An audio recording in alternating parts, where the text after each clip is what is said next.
सारी धरती हमारी होगी।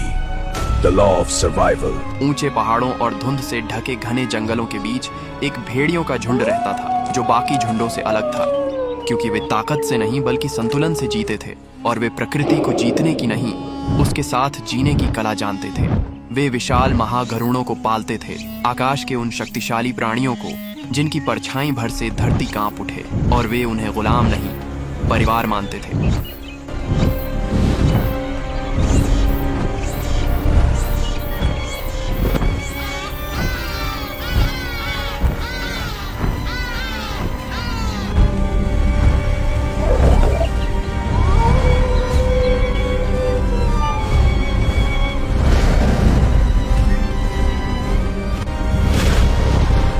उसी झुंड में जन्मा था भैरव, तेज आंखों वाला, जिद्दी स्वभाव का, भीतर आग लिए हुए एक युवा भेड़िया जिसे खुद को साबित करना था।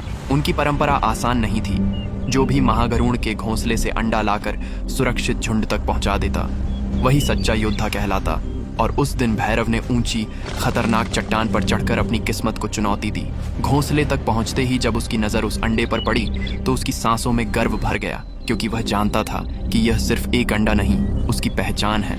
लेकिन उसी पल आसमान गूंज उठा और एक विशाल महागरुड़ बिजली की तरह नीचे झपट दी।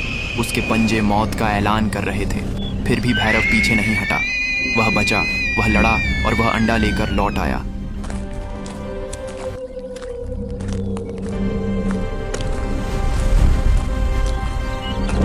दिन बीते, अंडा फूटा और एक छोटा महागरुड़ जन्मा।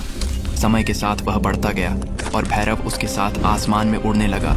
खुद को अजेय समझने लगा, जैसे दुनिया उसकी मुट्ठी में हो। लेकिन हर शांति के पीछे एक सन्नाटा छिपा होता है, और हर सन्नाटे के पीछे एक तूफान। एक दिन जंगल असामान्य रूप से शांत था। हवा भी जैसे रुक गई थी, झिंगुर भी चुप थे, और सभी महागरुड़ एक ही दिशा में देख रहे थे, मानो उन्हें आने वाले खतरे की आहट पहले ही मिल चुकी हो। और फिर अचानक वह तूफान आ गया। अनजान ताकतवर सफेद भेड़ियों का झुंड।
यह कोई साधारण लड़ाई नहीं है।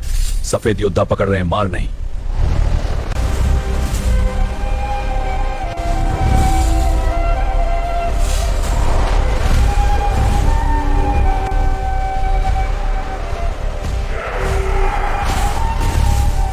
और धुएं के बीच सफेद झुंड का लीडर आगे बढ़ा, शांत, स्थिर, आत्मविश्वासी, जैसे यह जमीन पहले से उसकी हो।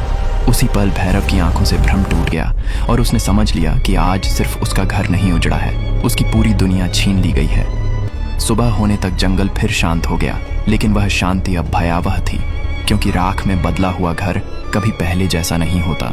भैरव अकेला खड़ा था, जले हुए घरों और टूटे घोंसलों के बीच, और जमीन पर उभरे पंजों, रस्सियों और घसीटे जाने के निशानों को पढ़ते हुए उसने सच स्वीकार किया। कोई युद्ध नहीं हुआ था, यह शिकार था, और उसका झुंड शिकार बन चुका था। उसने अपनी मुट्ठी इतनी कस ली कि मिट्टी उसकी उंगलियों में दब गई, और उसकी आंखों में आंसू नहीं, आग थी। वह आग जो सिर्फ बदले से बुझती है। और उसी क्षण उसने फैसला किया कि अब वह भागेगा नहीं, अब वह खोजेगा अपने परिवार को, अपने झुंड को। और जब वह दुश्मनों तक पहुंचेगा तो यह जंगल एक नई कहानी याद रखेगा, क्योंकि जब शिकार शिकारी बनता है तो दुनिया बदल जाती है।